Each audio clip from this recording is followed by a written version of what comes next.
Well, hello family and friends, it's your boy Trexis here. We're going to do a comparison, concealment kind of tips, tricks, things like that, but we're going to show you the comparison of concealment between the Aegis from Tier 1 Concealed and the Agis Slim from Tier 1 Concealed. What's the difference? Well, one is just a little bit wider.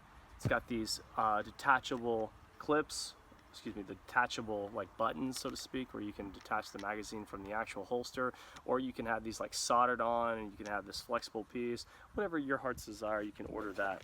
The Agis and the Agis Slim is this interesting thing that Tier 1 came up with. I believe it's Tier 1.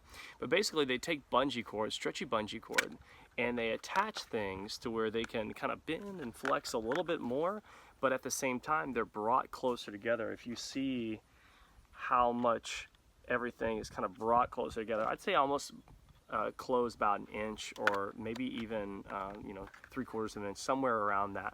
So we're going to show you what it looks like on my body type with various different clothing. So let's get to it. Okay, so first things first, I want to kind of describe my body type and show you my body type, and then get on to why appendix is not really a good concealed position for me. I am 6 foot, and I average between 160 and 170 pounds depending on what I'm training for, if I'm competing or not, so on and so forth.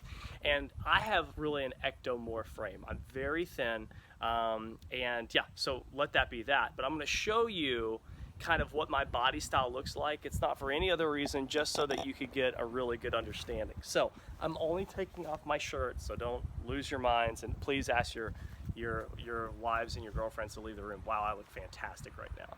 Okay, but I look fantastic front on, but when you turn me to the side, you'll notice a couple things. First of all, I don't really have a big chest.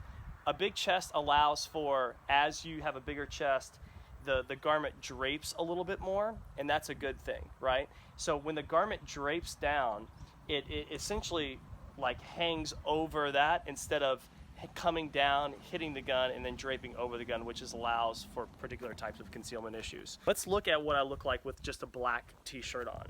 Nothing fancy about this t-shirt, no amazing concealment features or anything like that, but I will let you know that we're using the Aegis Holster. So this is kind of the bigger holster from Tier 1 Concealed. Aegis, and I have a crossbreed belt on, and one of the tips if you're looking to conceal better is have a strong, sturdy belt. The thinner the belt, yeah, you're not going to have so much protrusion out from your actual pants or from your actual profile, but it holds everything in. It doesn't flex thinner belts. They flex to the will of the claw, so to speak, and they kind of make the claw not very they don't make the claw operate how the claw was meant to be operated, by pulling everything in, which is one of the reasons why I like Tier 1 over Tier X Arms and a lot of other different holster companies, is because that flex point in the center, the claw and the thick belt actually pull the gun into the shooter.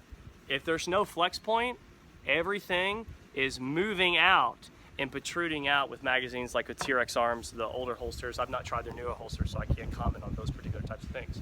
But that's what that looks like. One of the reasons why I like black shirts is because if I do get wind, or if I am walking, I get some print, I've never had somebody be like, "Oh, sir, are you carrying a firearm?" Never happens. I train police officers, I work with police officers all the time. They never know I'm carrying a firearm. They're like, "Where's your gun?" It's right here. So we know that I'm printing, but a lot of people in the general public don't know, so keep that in mind. Well, what does it look like with like a lighter shirt on? Well, actually, let's just look at this, and then we're gonna go to the Aegis, or the Agis, excuse me. Now, before we put on the Agis, I do wanna make a note. You see that little bump right there? Kinda looks like a little protruding nipple. You see how that's forcing this claw up? Well, as it forces the claw up, guess what that's doing? It's forcing this back a little bit. So it's basically, instead of hanging out like this on a normal belly like I have, you see how my belly kind of sticks out? What happens is when it hits that belly, it protrudes out. That clip is designed to bloop, pull things into the body just a little bit more. Let's try the Agis Slim here and see what's going on. Pull my pants, how I know where to keep them. Now these features, by the way, they are not on the concealment features, meaning there's a particular ride height that you can adjust these clips for. The higher that these clips go, the lower the gun sinks into your belt line. The lower the clips go, the higher the gun sits. So there's this balance between accessibility of the firearm, having more area to purchase your firearm with your hand, and concealability, how deep the gun sits into your holster. So, and for, give you an example, for summertime carry, we may want to, as concealed carry holders, if we're carrying in a t-shirt, lower the gun deeper. We want to lower the gun deeper into our waistline so that it prints less.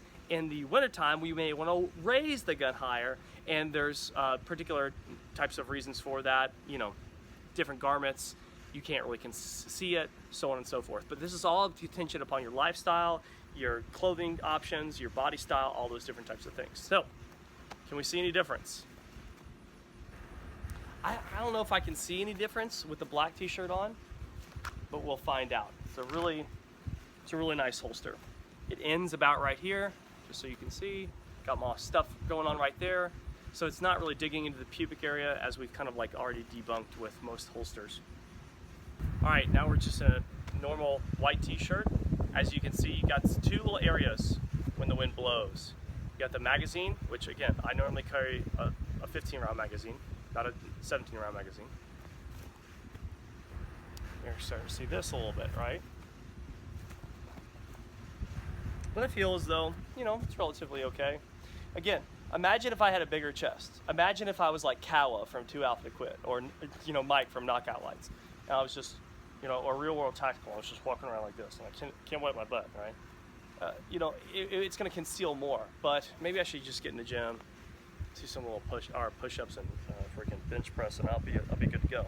But I want you to see Aegis holster, right? Let's go to the Axis. All right, my magic didn't go to that same spot. I got to work on that. But here we go. We got the Axis now, right? The Axis Slim. And again, wind's blowing a little bit. That's what it is. If I had a larger chest, or if maybe if I just stood up and had better posture, I'd have more concealability factor. But if you saw somebody walking around like this, I don't know what you think about them. So it is what it is. Okay, we got that 17 round magazine. Let's take that 17 round magazine out and see what happens. The wind is coming right into me. It's a light breeze. It's about 3 or 4 miles an hour. So I'm not really seeing any difference there. All right, now we got a button-up shirt on. Yeah, I wear these all the time, especially when the fall. Love wearing this. Is a Patriot Alliance flannel. And then you got, you know, different button-ups from like Vertex and so on and so forth. They've got the inside concealment garment, which is pretty cool and whatnot. But guys, when we get the button-ups, man, concealment options open up. The thicker the garment that you're wearing, the less ideal, the less printing that you're gonna have, the less showing of the printing that you're gonna have. And we got the Aegis right here. We'll switch it on out, and I don't imagine that we're gonna see any difference between the Aegis and the Axis at this point.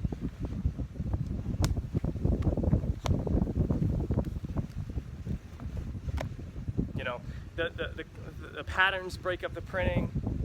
Even though with the wind blowing into me, you can't really see a lot of things going on. I mean, it's just, it is what it is. These types of garments just are a little bit better for helping us conceal firearms, especially during, you know, times where we're just wearing just a single layer and not like a coat or a jacket or rain jacket, things like that. Now we've got like a button-up shirt, and I don't know if you all wear shirts like this, but sometimes I do. Primarily, I don't wear shirts like this for church. I tuck in the button-up for church. But for those of you all who like to wear your button-up shirts untucked, your nice dress shirt button-up shirts untucked, here is an option for you. The problem is that when we wear button-up shirts, like for church and things like that, this is the Aegis. I have a problem with that. Actually looks pretty good. I don't have a problem with it. The issue is this is a belt. This whole belt buckle, I usually take the belt buckle, put it off to the side. If I put the belt buckle in the middle, I can't do a very good job with the Aegis of getting the belt buckle in the middle of this. Let me show you. So my belt buckle's in the middle. This is a Crossbreed Founder Series. I really dig the belt, but because it is too thick, it's really thick. You've got both here, here, and here that this clip has to clear if you want to, and it's not going to go. You know, it's just not doing its thing. So this is one of the reasons that makes it difficult to carry inside the waistband for me from the appendix position if I'm wearing a button-up shirt. Here's the good news. You can tuck your church shirt or your button-up into those clips. Now those clips are kind of obvious, right? It's like, hey, what are those things for? But if you had a belt buckle in between for some reason, I don't know what kind of belt buckle you'd have, but if you had one in there for some reason, for whatever reason, these would be less kind of obvious. But if you look, you're not gonna really tell. That's pretty cool. I dig it. And we're back with the Aegis now. So this is the primary one that I carry. I dig it. The only problem with this one is that you can see the firearm, because it's a wider holster, it kind of comes over into this area a little bit more, making it printable. But you know, you can untuck your shirt just slightly like they did in the 90s, I guess. Something that looks along those lines. Some people like to have their shirts really tight. We call them hippies. They're usually from like Seattle and California, places like those. I'm just kidding, I love hippies too. Hipsters. And so essentially, you know, it just doesn't look like it conceals very well compared to the Agis, but of course that's just personal preference right there. So Barrett, what does this all mean? Well, this means I have a particular body style, and I have to come up with options in how to carry with the body style and the clothing options that I have. I like to wear more tight-fitting clothing. I'm not one of those people that say, well, I can conform my dress to what I carry. No, I will definitely conform a firearm to what I carry, mainly just because there are so many options out there now, like the P365, Glock 43, Walther PPS, in which you can carry spare magazines, things like that. Anyway, neither here nor there. I have a particular body style. So if you're 6'6" and 260 pounds, don't message me saying what holster you think is going to work best for me. I see what works best on the range when I work with particular students and help people with those concealment factors and how to conceal better. But primarily, that is it's an issue you're just going to have to solve on your own. Now, I will tell you that there are holsters out there that are better than others. A lot of times people look at me and they look at what I'm carrying and they're like, hey, well, for church, though, what do you, I mean, you wear a tucked-in shirt for church, so what do you carry? I carry 4 o'clock. I usually carry 3 o'clock or 4 o'clock, one of those different options, because I've carried 3 and 4 o'clock for almost a decade now. And so I don't just carry appendix primarily. I do like appendix because I think appendix is faster, it's more accessible when you're sitting down, all those different types of things. It's easier to defend if you get into an altercation, so on and so forth. But for the concealment factor, when I wear particular types of tucked-in shirts with particular types of belts, dress belts, I have to then move those clips or do different concealment options with like crossbreed holsters and so on and so forth to the side. And so I go for 3 o'clock, 4 o'clock at that particular means. I hope this video has been helpful for you. It's just something I just threw together real fast to give you an idea and understanding of the Aegis versus the Agis in the different types of concealment based off of my body type. Now, like I said, you got more chest going on, you're gonna conceal better. You got a little bit more belly going on, you're gonna have a lot more protrusion going on. Although, if you've got a big, large belly, that's okay. There's a lot of people I know that are really large and they got a lot to love hanging out in front over their belly that they carry still appendix. And you're like, how do they do that? Well, you're gonna have to ask them how they do that because I think it's pretty well magical. It's really like wearing a wristwatch. Remember the first time you put on one and you're like, yeah, I don't know about this? Primarily, you got used to that. It took you a week, but you got used to it. It's the same thing with appendix carry. It's the same thing with the new carry method. You may put it on, you may go, I don't know about this, I don't think I like it. What you're doing is you're not giving it a chance. Give it a chance, allow your body and allow your mind to acclimate to what it is that you're carrying, and then make a decision after a week or so. This may mean that you may have to buy several holsters and holstered options to check on what feels right, what conceals better, and then basically after you do that and you do your research, then decide on what you want to carry for the rest of your days, so to speak, until something else comes out. So this is True Exodus saying hold fast, stay the course. Catch you later.